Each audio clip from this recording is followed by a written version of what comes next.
Thursday, March the 6th. It's now just before 1:45.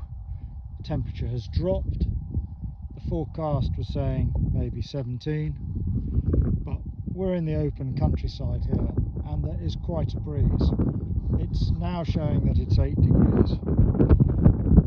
Got in, looked at the bees just in time. So, the large hive, the small hive, both still alive.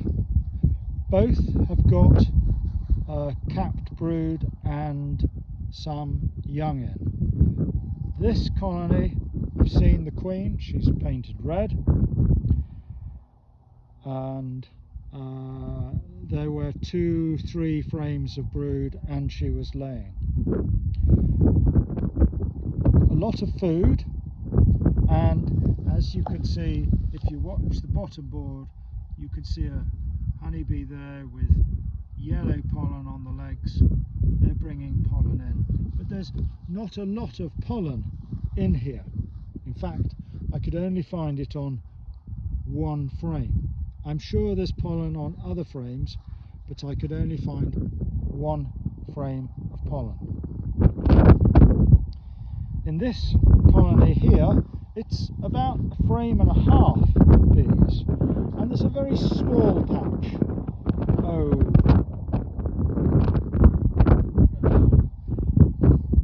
Nearer to nothing than to anything.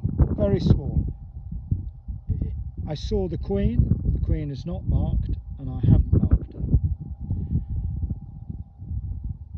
So what I have done is the following. I have removed from this box 3 frames which had some food on it, but not much.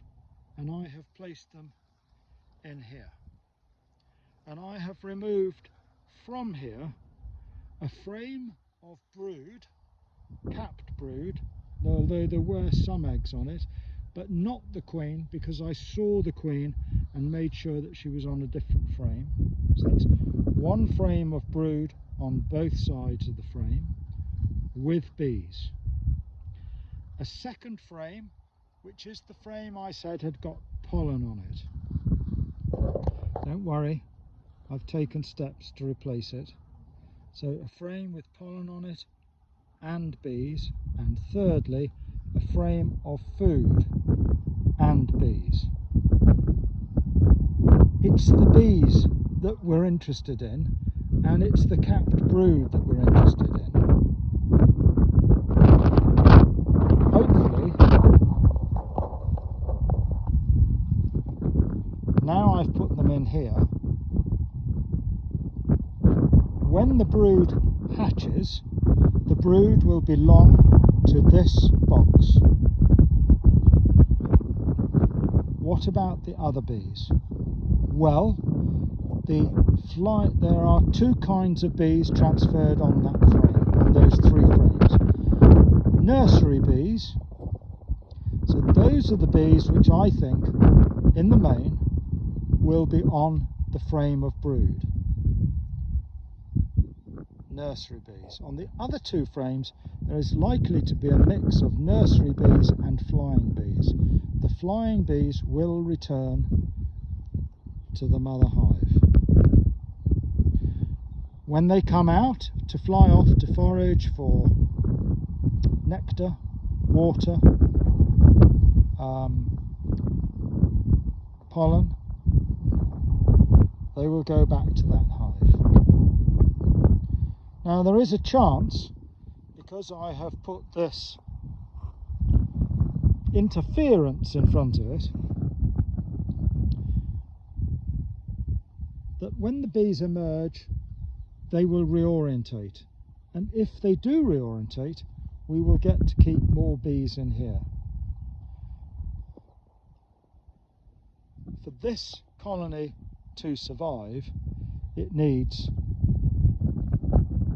a quantity of bees, a quantity of brood, a quantity of food in terms of pollen, which is the protein, and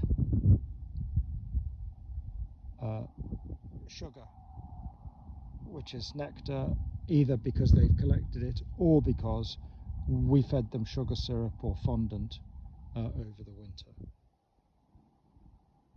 Fingers crossed. So, back to the pollen.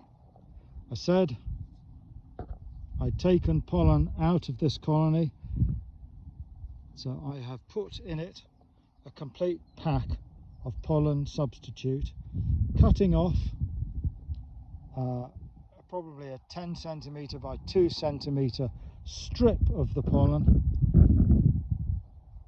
and putting it in here. So this colony now has capped brood, capped feed, open feed, fondant and pollen substitute or protein supplement. This colony has got everything it needs to move on. So in 2 weeks' time we should see significant more brood in here, bearing in mind I've taken a frame out, so we should see a lot more brood in here, and in 2 weeks' time we should see a lot more bees in here, and hopefully that is translated into the queen and the workers controlling the queen feeling more confident about getting her to lay. And that's it. So back again in 2 weeks. Bye for now.